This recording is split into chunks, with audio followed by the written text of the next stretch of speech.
You know that feeling? When you're facing a problem that's so big, so tangled up, you have absolutely no idea where to even begin? Well, today we're going to dive into this powerful little story that's all about that feeling. It's a simple parable, really, about an old man, a little girl, and a hedge maze. But it holds this surprisingly simple secret to cracking our most complex problems. And it all starts with this one line. It looks impossible. I mean, we've all been there, haven't we? Just staring at some massive project or goal and feeling completely and utterly overwhelmed. That exact feeling? That's at the very heart of this story. So let's set the scene. The story kicks off in this small park, and there's a simple chest-high hedge maze. A little girl is there, and she's about to learn a lesson that's going to stick with her for the rest of her life. And her frustration, right at the start, well, it's something we can all relate to. It's that feeling we get when we first come up against a truly daunting task. Now, for this little girl, the maze is just impossible. But then, a wise old man who's watching nearby, he offers this really small but super important correction. He says, it's not impossible, it's just confusing. And that one little word change, that's our first big clue. It tells us that maybe, just maybe, our perspective is the real key to solving the whole thing. Okay, so the story then shows us two really classic and, spoiler alert, totally flawed ways that we try to tackle these confusing problems. I bet you're going to recognize both of these approaches. We're going to call them the strategist and the sprinter. So first up, we have the strategist. That's the little girl on her first try. She thinks she can outsmart the maze, right? She picks what she thinks is the right path, the longest one, but boom, hits a dead end, totally defeated. Then you've got the sprinter. This is a boy who just barrels in, no hesitation, relying purely on speed and a bit of luck. And what happens? He fails too, and just chalks it up to bad luck. See the pattern? They're both completely convinced they just need a better plan or, a bit more luck on their side. And this is where the old man steps in and points out their big mistake. He says, you think success is about the length of the journey or how clever your first choice is, but a maze isn't a race. They're both trying to solve the maze from the outside with one single brilliant move. They think the whole answer lies in making that perfect first choice, but that's not what the maze is about. Not at all.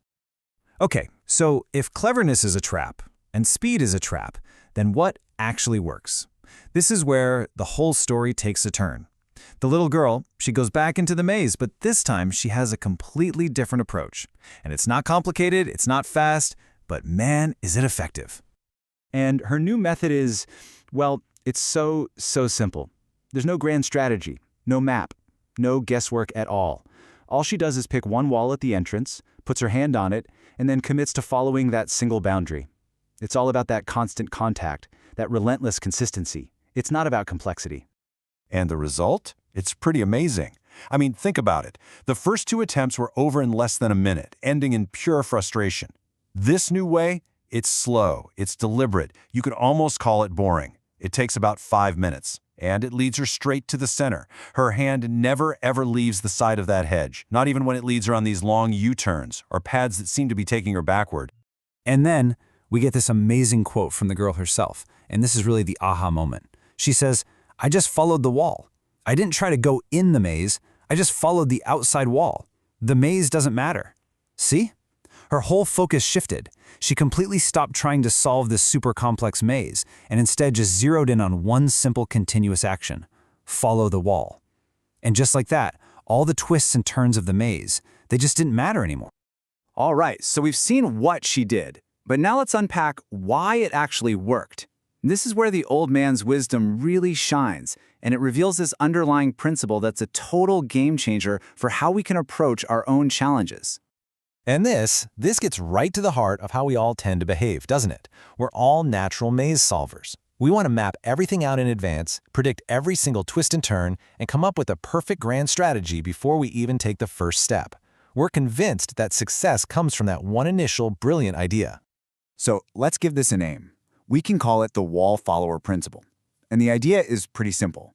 When you're faced with something incredibly complex, the most effective way forward isn't trying to find a perfect map. It's committing to a simple rule.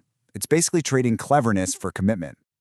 And here's the truly beautiful part of this whole thing. The solution, it's already built right into the structure of the problem.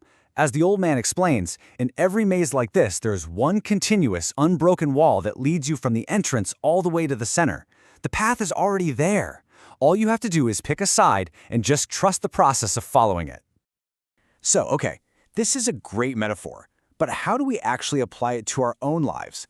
How do we find our wall in the real-world mazes we face? You know, at work, with our creative projects, or our personal goals? Seriously, take a second and think about it. What is your maze right now? Is it a huge, complex project at work? Maybe it's trying to launch a business or finally write that book.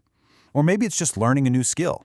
Whatever it is, identify that one complex, confusing challenge where you feel totally stuck, trying to figure out that one perfect path.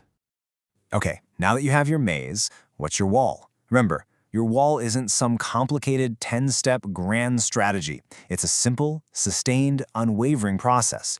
It's something you can repeat. So, for example, if your maze is writing a book, your wall is writing just 100 words a day, every single day, no matter what. If your maze is building a business, your wall could be making one sales call every morning before you do anything else. Is that simple, unwavering process that over time is what actually guides you through all the complexity. And that really leaves us with this final, powerful thought from the old man. He says, the goal isn't to figure out the world. The goal is to choose a boundary and follow it, no matter how many times it seems to turn you back on yourself. So stop trying to solve the entire maze before you even take a single step. Instead, just choose your wall, your simple, consistent process, and commit to it. And trust. Trust that by following that one boundary relentlessly and patiently, you will find your way to the center.